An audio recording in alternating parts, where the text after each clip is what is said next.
You're listening to the Valued Podcast with Shayne and Luke Wyler.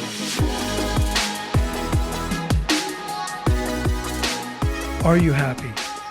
We all know that leadership is hard. It's hard because it questions your worth. We face doubt every single day. Doubt from within ourselves and doubt from those that we're leading and doubt from those that we want to lead.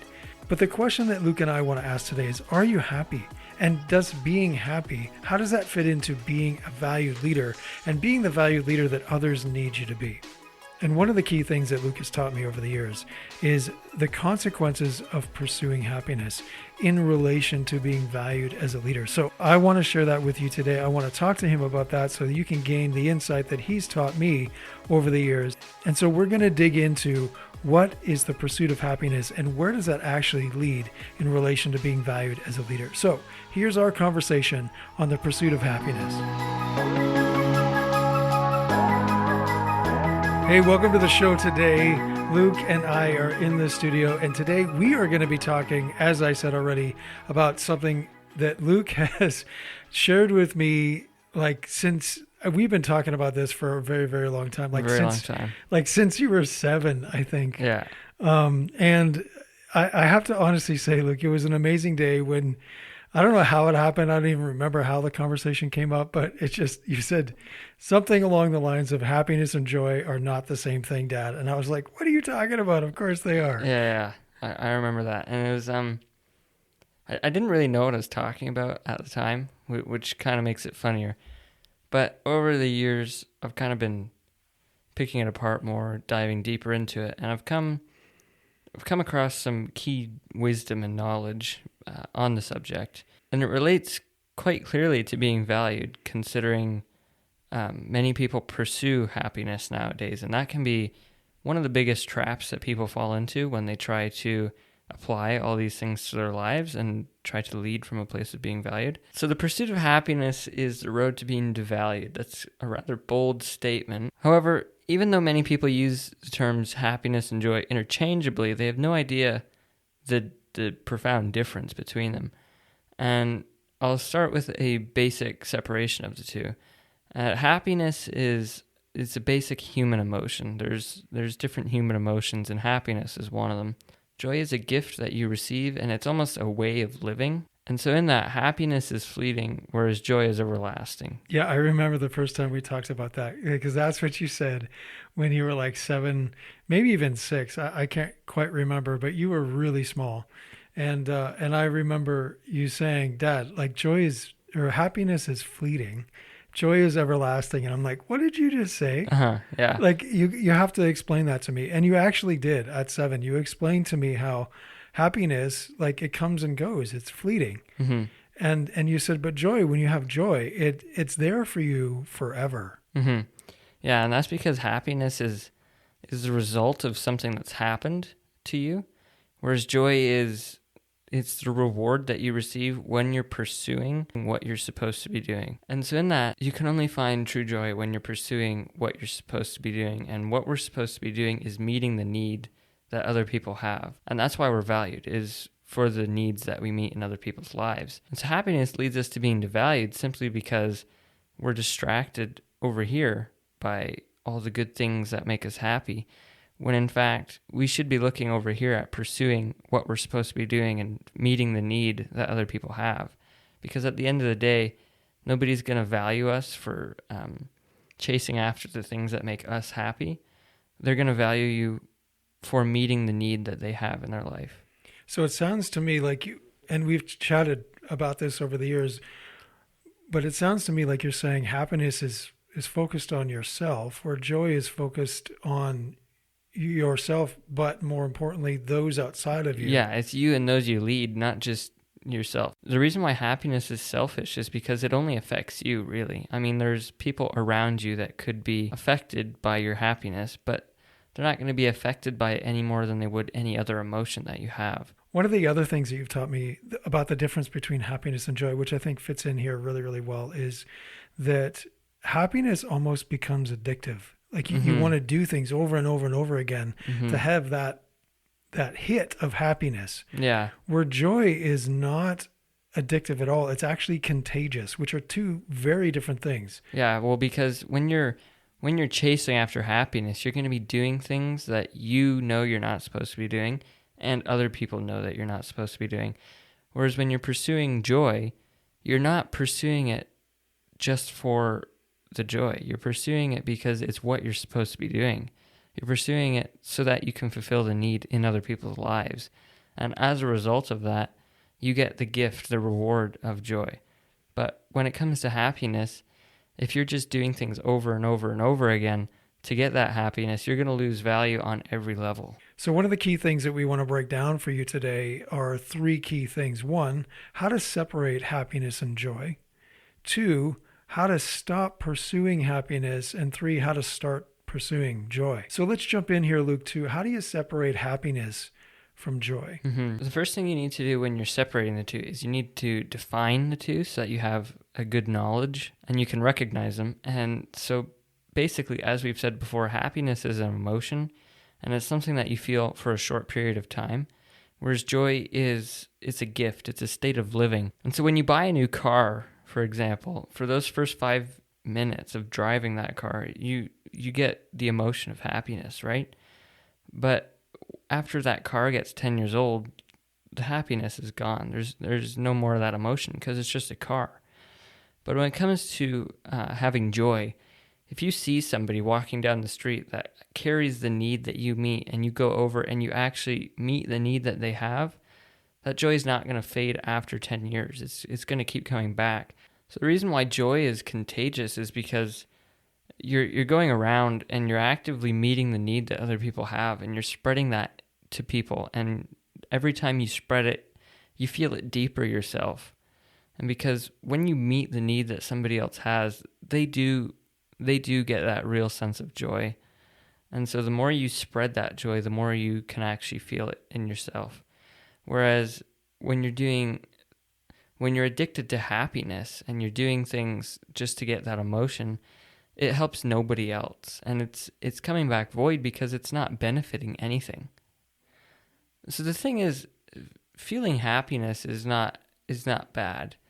But the problem comes when you're actively pursuing it. When you're running down that road and constantly seeking something else to make you happy, that's when you become devalued. Because if you're running down that distraction, you're running away from the opportunities that you have to meet the need in somebody else's life.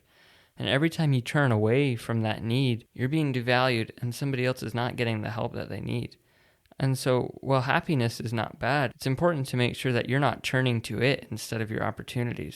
So explain to me then, how do I stop pursuing happiness? The way to stop pursuing happiness is to start pursuing joy instead. And the way to start pursuing joy is to start focusing on the need that you meet in others and to start actively looking for opportunities to meet that. And so when you're looking for opportunities to meet the need that you see in other people's lives, you're going to be running away from the distractions and you're going to be embracing those opportunities and working through them in order to do what you're supposed to be doing, to fulfill what you're meant to do. So we talk a lot all the time about the need that you meet. That's one of the core pieces of being valued as a leader, is really understanding that you meet one specific need in the lives of others. And if you've listened to other podcast episodes, you've heard us talk about it. If you've seen some other videos that we've done, you know what we're talking about. But if you haven't, here's the key. You meet one need in the lives of others, and that one need shows up in many different ways. But what we do as leaders is we think that we have to meet many needs in the lives of those that we lead. So what you're saying, Luke, is as you get clear on that one need and then align everything you're doing to meet that one need, that's where joy starts to show up. That's where you start to pursue that joy as opposed to happiness. Absolutely.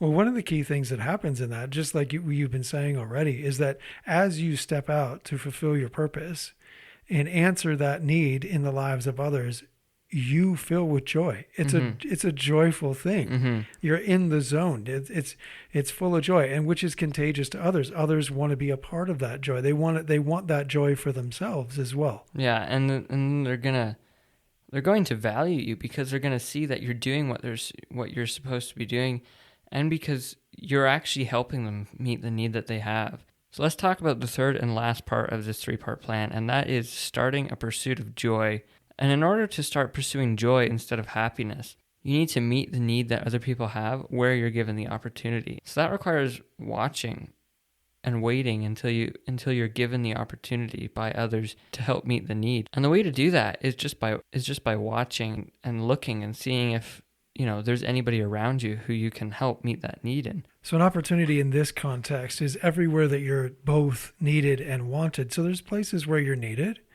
and then there's places where you're wanted, but there's also places where you're not needed and not wanted. So the key is really to be where you are both needed and wanted. That's really an opportunity. Everywhere else may be a very shiny opportunity, but it's not your opportunity because you're not needed or wanted. Those are distractions. Mm-hmm.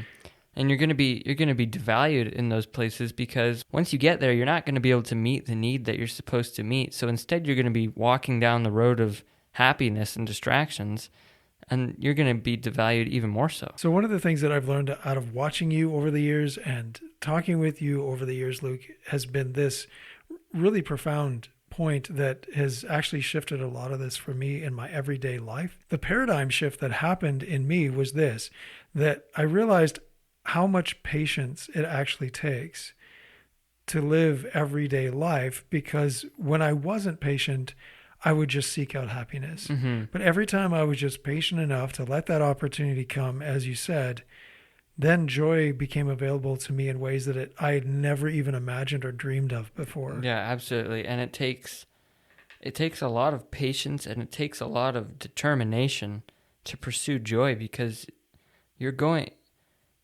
stepping into all the opportunities you're given to meet the need that only you can meet. And so the thing is, you can only pursue joy by fulfilling your calling. And fulfilling your calling is meeting the need with the people you're supposed to do it with, where you're supposed to do it, and when you're supposed to do it in. And so in order to fulfill that calling, it requires a lot of determination to stand in that exact place that you're supposed to be, meeting that need. A lot of times joy is going to be very different from happiness just because you're going to feel pain and suffering in that pursuit. But at the end of the day, the gift of that joy is going to inspire you to keep going. And also, it's possible to pursue joy and feel happiness because happiness is just an emotion. But if you're pursuing happiness, you will never feel joy. And so if you're pursuing joy, you are going to feel happy at times, and that's going to boost your determination to keep going even more. And now you're also going to plummet down into those times of despair. But the joy is going to lift you back up. It's going to keep you going, and it's not going to let you break under the weight of it all. Whereas if you're pursuing happiness, you may be feeling happiness most of the time, but it only takes one fall into the other emotions to break you and make everything go off the rails. So tell me from your experience, Luke, what when you look out in the world, what happens if you continue to pursue happiness? What are the things that are at stake? Well, you're gonna be looking at the wrong places, and so you're gonna lose all the opportunities that you have to meet the need in people around you and those you lead and serve. And because of that, you're gonna miss out on the joy, and so are they.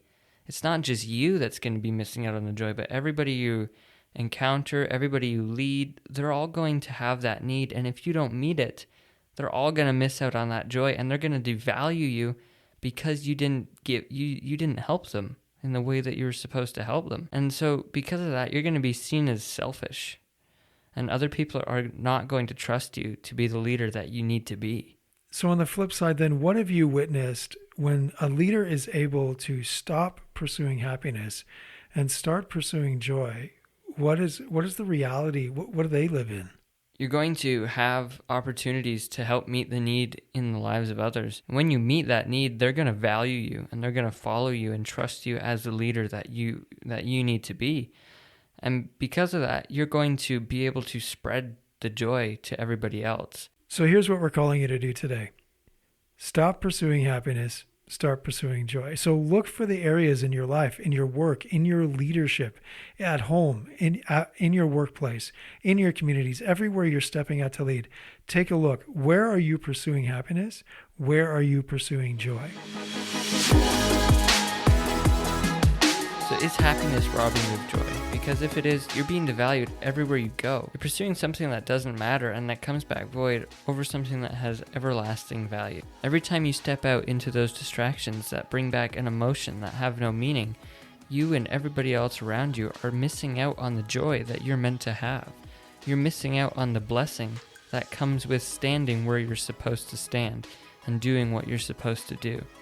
Now, it's not always easy standing where you're supposed to stand and meeting the need in the lives of others, but the thing is, you can do it. So don't pursue distractions that have no meaning to you or to those you lead. Instead, look for the opportunities to meet the need in the lives of others so that you can be given the gift of joy and start spreading it to others. So remember, joy is like butter. You just have to spread it. Leadership is hard, which is why the Valued Podcast is here for you. Realize your purpose and be the valued leader you need to be everywhere you go. So if today's episode blessed you in any way, please subscribe wherever you listen to podcasts. Then head over to wcompany.ca to see how our on-demand courses and live events teach you how to be valued in all your key relationships at home, work, in your community, and beyond. Thank you so much for listening. Let's get you valued everywhere you go.